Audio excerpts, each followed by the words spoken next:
안녕하십니까. 경향신문 이대글입니다. 오늘은 노무현 정부 때 외교통상부 장관이었던 송민순 북한 대학원대학교 총장의 회고록 빙하는 움직인다에서 다뤘던 유엔 북한 인권 결의에서 당시 정부가 기권을 하면서 발생했던 논쟁을 다루도록 하겠습니다.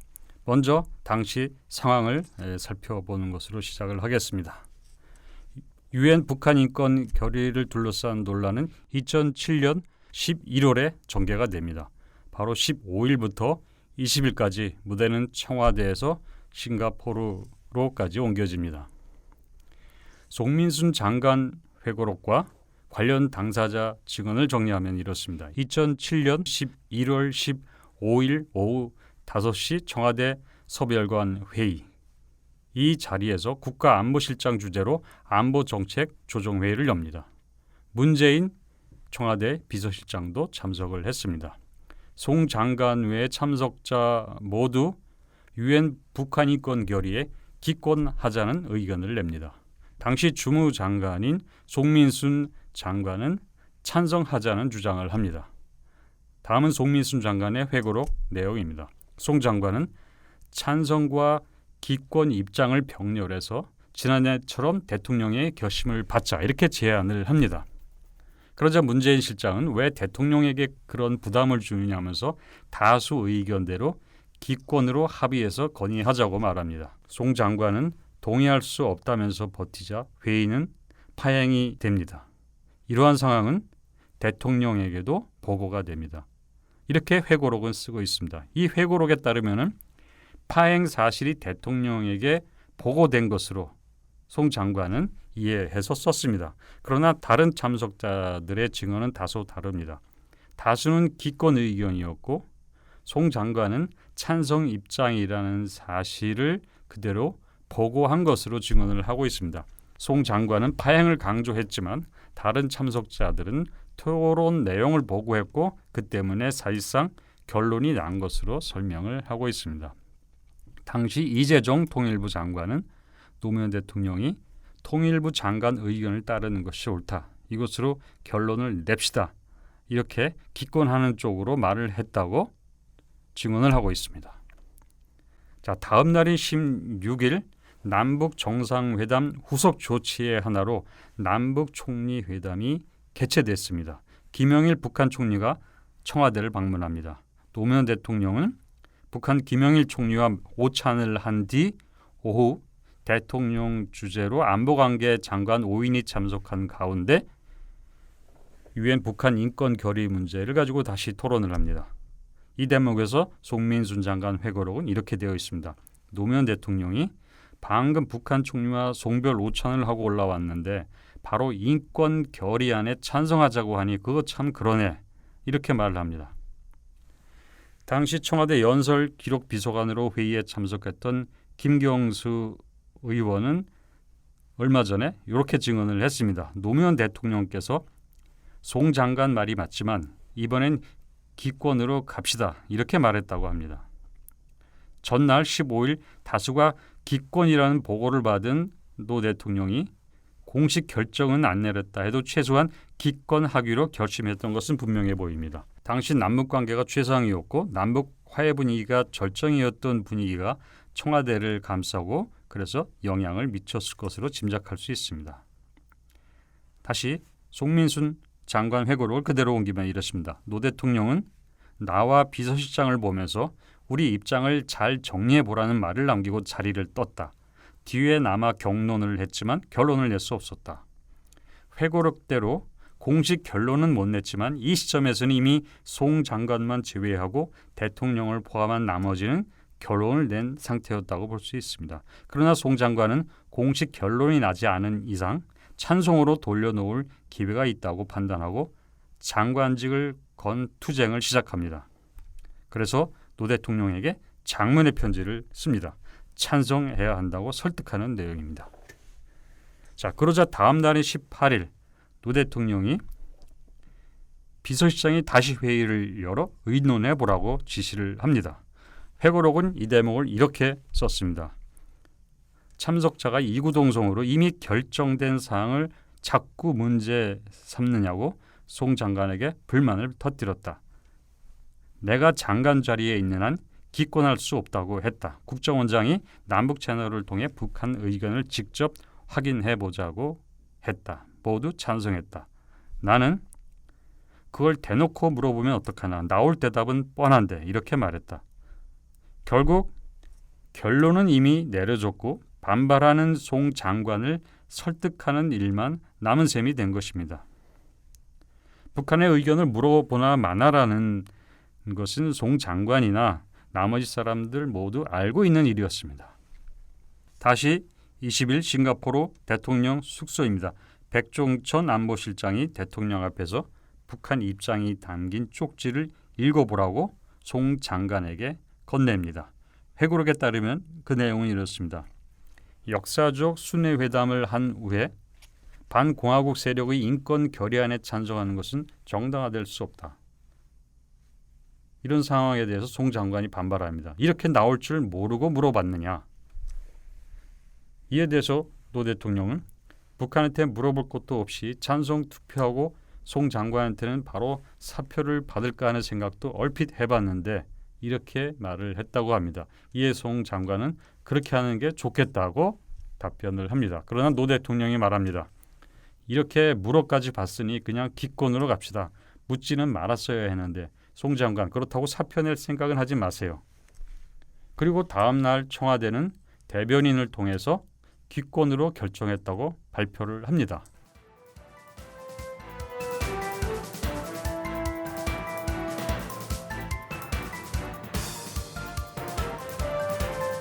자, 여기서 몇 가지 쟁점을 정리해 보도록 하겠습니다. 첫 번째, 노무현 정부는 북한 의견에 따라서 기권을 했는가 하는 점입니다.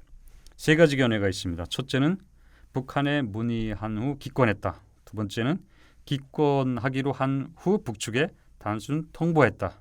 세 번째는 북한으로부터 사전 결재를 받고 기권으로 정했다. 이런 겁니다. 북한에 문의한 후에 기권했다는 것은 송 장관 회고록에 나오는 내용이고 기권 후에 북측에 통보했다는 것은 민주당의 주장입니다. 북한 결재를 받고 기권했다는 것은 새누리당 주장입니다. 어느 것이 진실일까요? 우선 북한 문의 후 기권했다는 주장을 보도록 하겠습니다. 15일부터 진행된 토론 내용을 보면 이미 기권 쪽으로 기울어져 있었다는 것을 알 수가 있습니다. 북한 문의가 거론된 때가 18일이므로 북한에 문의를 했다면은 노무현 정부가 사실상 기권으로 굳힌 뒤의 일이라고 할 수가 있습니다. 그러므로 문의가 정부의 기권 판단을 강화할 수는 있지만 정부의 결정을 실질적으로 좌우했다고 보기는 어렵습니다. 송 장관도 회고록에서 문의는 아무 소용이 없는 일이라고 밝히고 있습니다. 그러나 기권을 공식 결정한 것은 20일이기 때문에 시간 순서상으로는 문의 후 기권도 맞는다고 할 수가 있습니다. 기권 후 북측에 통보했다는 더민주당의 주장은 문의한 후에 기권했다는 주장과는 순서는 정반대입니다. 그러나 실질적으로 기권 결정을 한 뒤 북측과 소통했다는 것이므로 송 장관의 회의록과 크게 다르지는 않습니다. 물론 송 장관은 공식 결정을 하지 않은 이상 결정된 것은 아니라는 입장이지만 실질적 과정을 보면 통보나 문의 그 성격을 어떻게 규정짓든 간에 그것은 기권 이후의 일이라고 할 수가 있습니다.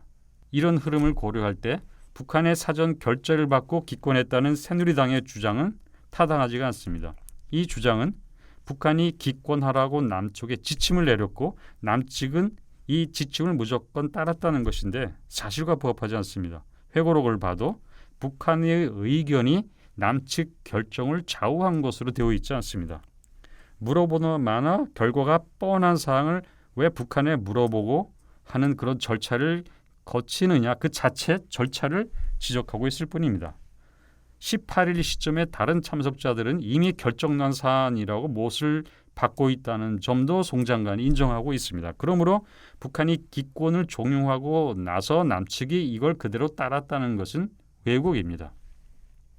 문제는 북측과 소통하는 형식이 통보인지 문의인지 하는 것입니다. 회고록에 따르면 노 대통령이 북측에 물어보았다고 했으니 이 발언이 사실이라면 통보라기보다 문의라고 하는 게 맞습니다. 그렇다면 우리가 토론할 주제는 좁혀집니다. 이 문의라는 것은 어떤 성격인지, 과연 문제 있는 행동인지 하는 것입니다. 지금과 달리 남북 화해 분위기가 절정이었던 상황에서 인권 결의 문제 같은 것을 두고 서로 문의하고 소통할 만큼 남북 관계, 남북 협력이 잘 되어 있다는 것을 보여주는 것이니까 그 얼마나 좋은 일이냐 이렇게 볼 수도 있을 것 같습니다. 반면 아무리 그래도 정부의 주요 정책을 결정하는 일인데 정책의 상대에게 물어보는 것은 부적절했다 이렇게 비판할 수도 있습니다. 이건 충분히 토론해 볼 만한 주제의 하나이기는 합니다. 그러나 지금 우리가 당면한 주요 과제를 다 제쳐두고 정권이 우선 집중해야 할 일은 절대 못 됩니다. 이건 9년 전의 일입니다. 이미 유엔 북한 인권 결의에 대한 초당적 지지를 하고 있는 상황이기도 합니다. 지금 저성장의 경기 침체, 청년 실업, 불평등 심화, 최순실 씨 의혹 등 눈앞의 과제가 산적해 있는데 그걸 다 잊어버리고 국력을 쏟아야 할 만큼 이게 중요한 문제이고 최우선 해야 할 일인지는 의심스러운 것입니다. 그런데 새누리당은 노무현 대통령과 문재인 의원이 북측과 내통했다, 북한의 결재를 받았다, 종북 행위를 했다, 반역 행위를 했다는 전혀 다른 차원으로 접근을 하고 있습니다. 민주적으로 선출된 정부 전체의 정통성을 부정하고 그 정부에 참여한 일을 부적격자로 몰아가고 있는 것입니다. 북한에 물어보았지만 정부 결정을 지배한 것은 아닙니다. 여기서 문제 삼은 것이 있다면 왜 물어보았느냐를 따져야 합니다. 그러나 그걸 따지기 위해 매일 의총을 열고 당 지도부 회의를 하고 극언을 쏟아내고 나라를 뒤흔들고 국정을 내팽개칠 일은 아니라는 것입니다.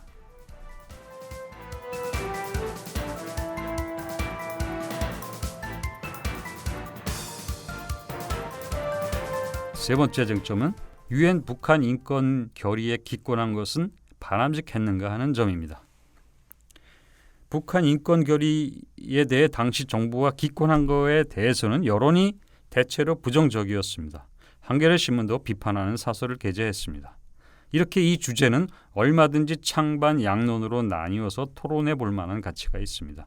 당시 정부로서는 현실론을 제기할 수 있습니다. 노무현 대통령도 남북 총리회담 마치자마자 인권 결의 찬성으로 북한 등지에서 찌르는 것 같은 일을 하는 것은 좀 꺼리낀다는 이런 복잡한 신경을 토로한 바 있습니다. 물론 그럼에도 불구하고 남북 대화는 남북 대화고 북한 인권 문제는 인권 문제로서 따로 접근하는 게 더 나은 접근법이었다. 이렇게 주장을 할 수가 있습니다.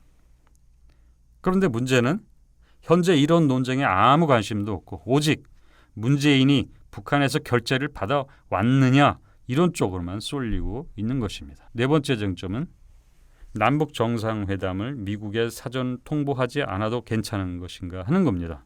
송 장관이 남북 정상회담 사실을 발표 당일에 알았고 그 때문에 미국에 사전 통보도 못했다는 점도 논란이 되고 있습니다. 노무현 정부의 당시 미국 상대는 네오콘의 부시 행정부였습니다. 김대중 정부 때 부시의 공세에 남북관계가 파탄난 적이 있어서 노무현 정부는 사전 통보하면 미국이 압력으로 원만하게 정상회담을 하지 못할 것으로 우려해서 그렇게 했던 것으로 보입니다. 물론 사정이 그렇다 해도 한미 간 긴밀한 협력을 했으면 더 좋았을 것이라고 지적을 할 수 있습니다. 그러나 미국에 알리지 않은 사실을 두고 무슨 죽을 죄를 지은 것처럼 몰아붙여서는 안 됩니다. 그거는 정부의 전략적 선택의 일환이기 때문입니다. 2002년 8월에 나온 외신 기사를 잠깐 인용해 보도록 하겠습니다. 일본은 고이즈미 일본 총리와 김정일 국방위원장 간 정상회담에 합의하고 이를 공식 발표하기 3일 전에야 미국에 일방 통보했다는 내용입니다. 기사 내용이 이렇습니다. 미국은 고이즈미 주니치로 총리가 방북을 사전 협의하지 않고 결정한 뒤 갑자기 통보를 하는 바람에 크게 당황했다고 니혼 게이지아이 신문이 3일 보도했다. 이에 따르면 고이즈미 총리는 미일 안보전략회의 참석차 일본에 온 리처드 아미티지 미 국무부 부장관과 제임스 베이커 주일 미 대사를 8월 27일 오후 접견한 자리에서 처음으로 방북이 결정된 사실을 알렸다. 고이즈미 총리는 아미티지 부장관에게 다음 달 17일 평양에 가 김정일 총석위와 만나게 됐다고 알려준 뒤 조지 W. 부시 미국 대통령에게 전달해달라고 요청했다. 모종의 절충이 진행 중이라는 정도는 알고 있었던 아미티지 부장관은 갑작스런 정상회담 통보에 놀라움을 감추지 못한 표정으로 원래 꺼내려고 했던 이라크 문제에 대해 거의 말도 하지 못한 채 접견을 마쳤다. 도쿄 주재 미 대사관은 부랴부랴 상세한 정보를 수집해 백악관에 보고했고 미국 정부는 아시아 정책 담당자들을 긴급 소집해 정보를 분석했다는 것이다. 자, 누구보다 부시와 친했다는 고이즈미도 이렇게 했습니다. 노무현 정부 때 통일부가 주도하고 외교부는 밀렸다는 것도 지금 시비의 대상이 되고 있습니다. 자, 그렇다면 이명박 정부 때 통일부를 폐지하려고 했고 박근혜 정부에서는 외교부가 주도하고 통일부는 존재감을 완전히 상실한 현재의 상태에 대해서는 어떻게 생각하십니까? 정권이 성격에 따라 부처의 부침은 있기 마련입니다. 노무현 정부만이 문제라고 이렇게 일방적으로 비판하는 것은 공평하지 않은 일입니다.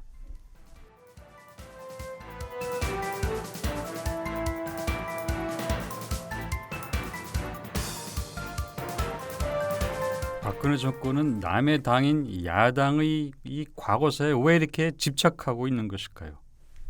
몇 가지 추측해 볼 수가 있습니다. 첫째는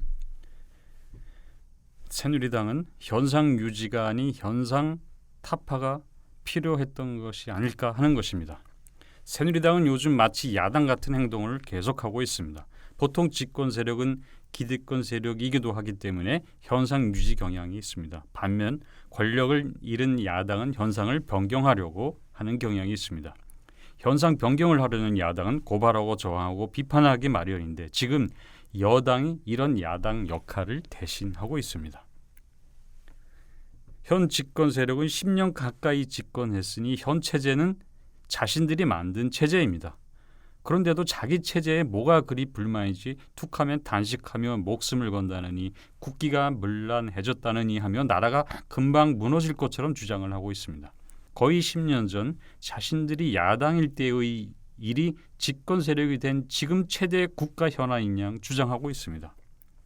지금 나라가 이 지경이라면 집권 세력 때문이지 누구 때문이겠습니까? 새누리당이 야당을 했던 추억이 깊이 각인된 결과일까요? 성장 장애나 주의력 결핍 과잉 행동 장애가 있어서 그런 걸까요? 그렇지 않다면 아직도 야당처럼 행동하는 걸 이해하기가 어렵습니다.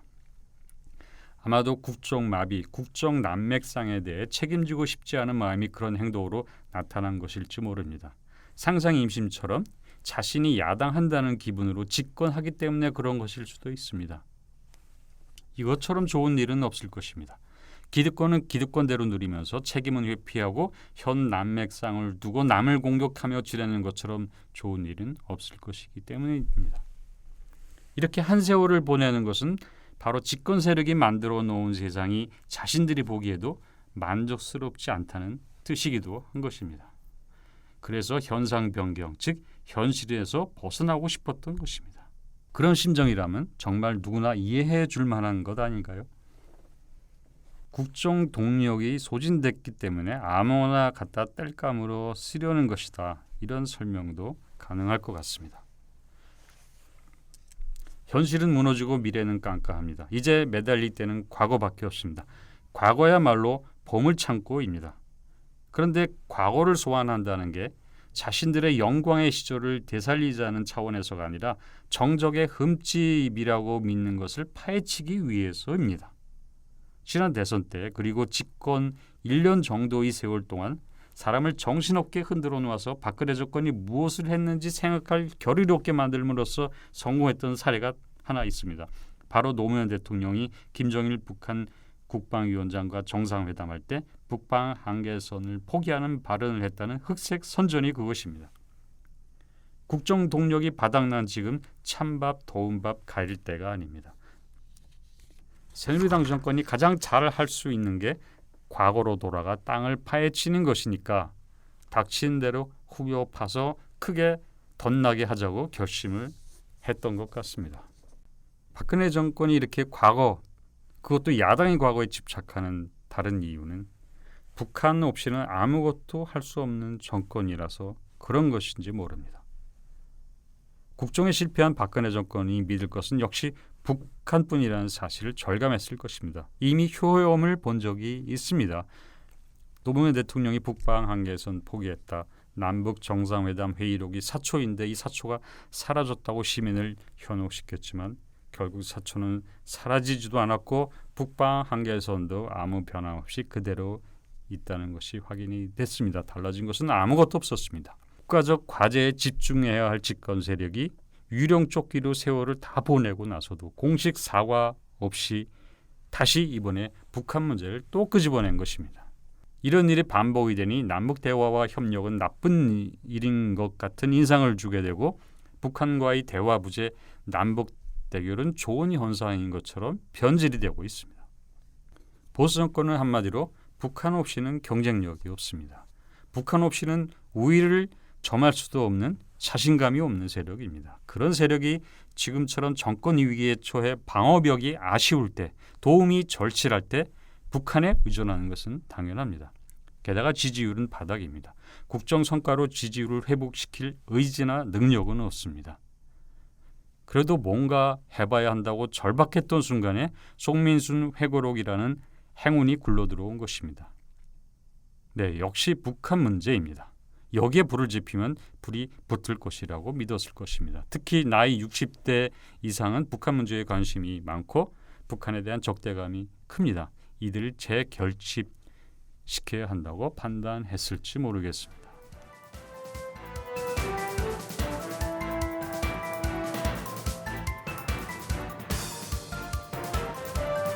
박근혜 정권이 야당의 과거사에 집착하는 또 다른 이유는 문재인 때문일 수도 있습니다. 문재인의 최대 약점의 하나는 노무현 대통령과 노무현 정부입니다. 둘 중 하나를 건드리기만 하면 문재인은 자기 페이스를 잃습니다. 그런데 기회가 왔습니다. 왜 그냥 넘어가겠나? 이런 생각을 했을 수도 있습니다.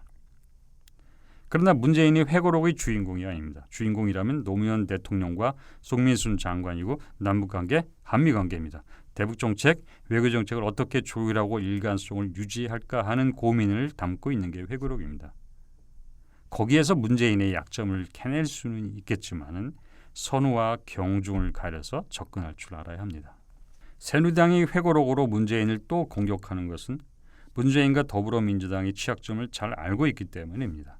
약한 곳을 골라 찌르기를 할 줄 안다는 점에서 정말 새누리당은 유능한 싸움꾼입니다. 이번만이 아니라 다음에 또 어떤 계기를 잡아서든 문재인 찌르기를 계속할 것이고 그로 인해서 전국도 소용돌이에 휩싸일 것입니다. 새누리당이 문재인 찌르기, 그것도 앞에서가 아니라 과거 문제로 뒤에서 찌르기를 반복하는 이유는 그렇게 하면 새누리당이 기대하는 효과가 나타나기 때문입니다.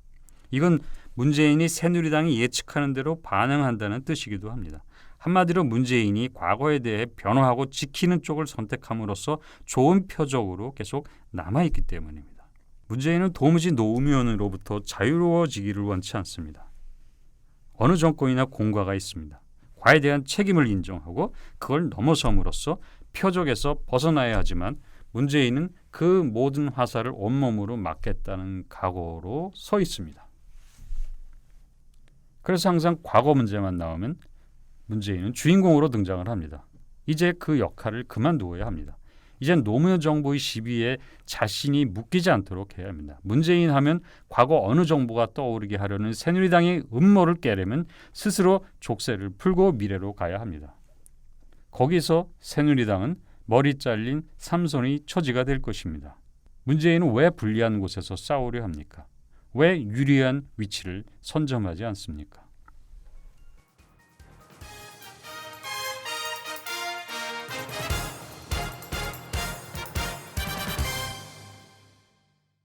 참여정부 정책을 다룬 회고록이 많습니다. 새누리당은 이 회고록들을 다 잘 읽고 배워야 할 것이 많습니다. 대외 정세 변화를 둘러싸고 어떻게 대응해야 할지, 한반도 평화와 안정을 위한 최적의 방안은 무엇인지 치열한 토론과 설득과 타협의 과정이 잘 담겨져 있습니다. 그런 과정이 너무 생생하게 드러난다고 문제 삼아서는 안 됩니다.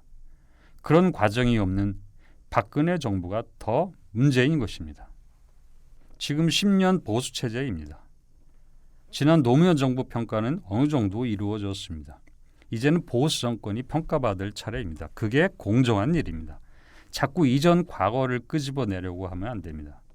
물론 현실은 무너지고 미래는 깜깜하고 그래서 자꾸 과거로 되돌아가고 싶겠지만 이 사실을 알아야 됩니다. 보수 정권은 언제나 영원히 심판자의 지위를 누릴 수는 없습니다.